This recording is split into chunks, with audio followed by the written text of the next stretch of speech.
Yo les gars, c'est Coach Tony Montsel. Alors aujourd'hui c'est une vidéo assez intéressante. On va voir comment vaincre la flemme. So, sans plus tarder, let's go.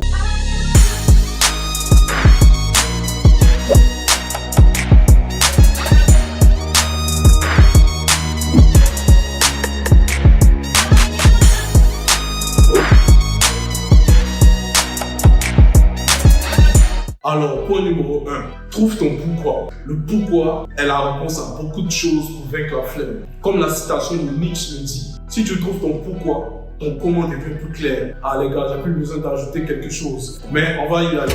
Exactement. Quand tu trouves ton pourquoi, ton comment devient plus clair. Parce que c'est le pourquoi qui va te donner la motivation de vaincre la paresse. Par exemple, si tu dois faire du sport, pourquoi je dois faire du sport? Moi, personnellement, j'ai décidé de faire du sport parce que je veux être un sugar. Je veux être un homme âgé, toujours frais, les gars.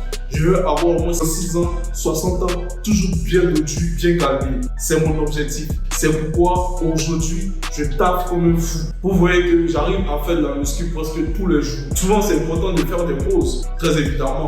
Mais le pourquoi va me permettre de tenir chaque jour. Le pourquoi va me permettre d'être discipliné. Si vous trouvez votre pourquoi, vous n'aurez pas de paresse. Ah, vous allez effacer ça direct de votre tête. Donc les gars, trouvez votre pourquoi, ça va vous permettre d'avoir la force d'exécuter la tâche que vous devez exécuter. Demandez-vous le pourquoi je dois faire cette action. Pourquoi c'est important? En quoi c'est une priorité? Quand tout est déjà calé, il n'y a rien à dire. Je pense que je vais éviter de le répéter. Point numéro 2. Détacher les grandes tâches en de petites étapes. Il y a une adage qui dit la distance entre un rêve et la réalité, c'est l'action. Donc les gars, passez à l'action.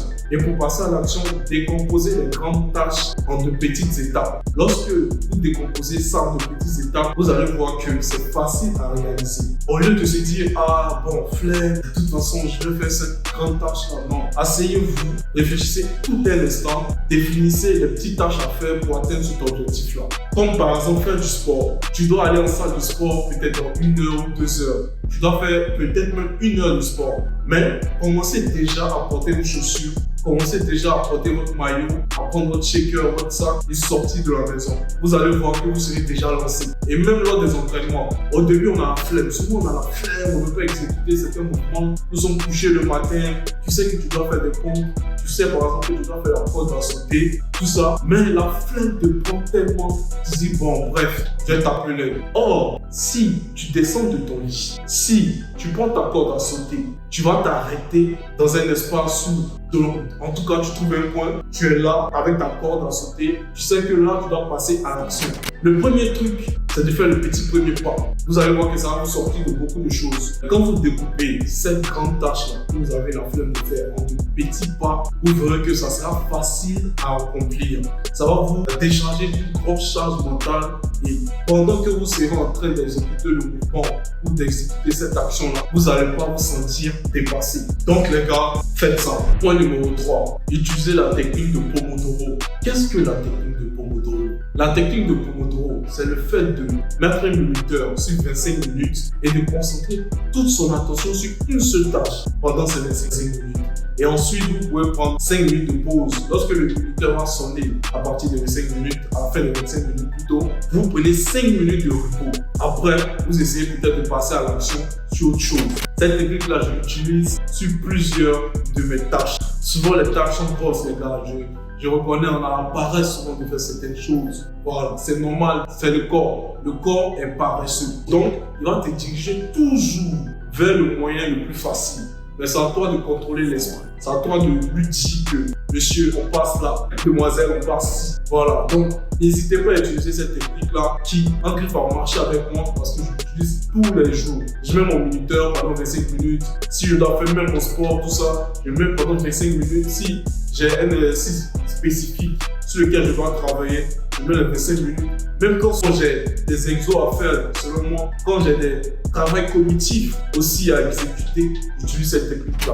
Donc, faites court pour ne pas me répéter, utilisez cette technique-là. Vous verrez bien que vous allez sortir de votre flemme. Appliquez ça à outrance. Point numéro 4, éliminez les distractions.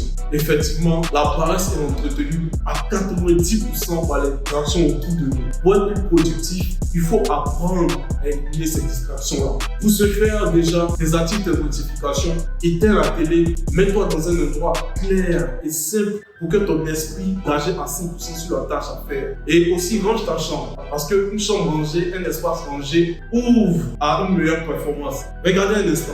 Quand vous allez effectuer une tâche dans un endroit propre, dans un endroit clean, vous respirez, mais en même temps, votre cerveau respire. Parce qu'il sait qu'il va se donner au plus profond de lui-même. Évitons les distractions. Je sais, c'est pas facile.